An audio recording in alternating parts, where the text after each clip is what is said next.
We've been watching what's being called by some as the greatest activation of Hawaiian people in more than 100 years. But could a new movement designed to unite those people tear them apart? KITV4's Brenton Awad joins us with this story, all new tonight at 10. Brenton?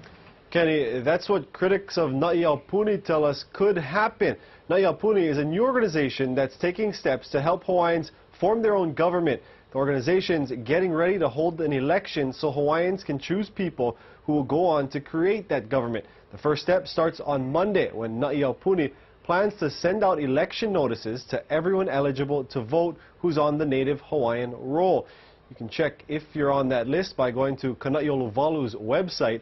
They just made public 95,000 people's names who are on that roll, going back to Aupuni. The organization needs to find candidates to put up for election. The deadline to apply is September 15th. The election ends on November 30th. Then the elected officials would come together to create a constitution.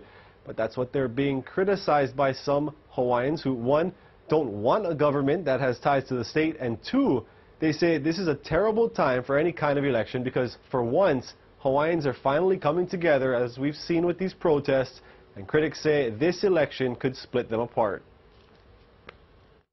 If you're going to go the state route, it's going to be a challenge because it goes against everything that the kingdom route is. And the kingdom route is we are our own country. Hawaii is a legal country that is being occupied by the United States. Other than remaining status quo, there's two separate paths that split many Hawaiians. Some want full sovereignty and others just want federal recognition. Those who want to go straight to sovereignty believe Aupuni's movement will only get them federal recognition. They say this movement, like Kauinoa, will eventually fail. In the meantime, those against Aupuni say they're going to go on keep on educating their children until they get the opportunity at sovereignty.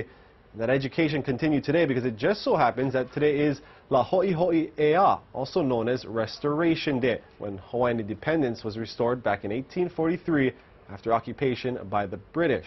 We'll have more on that later in the show.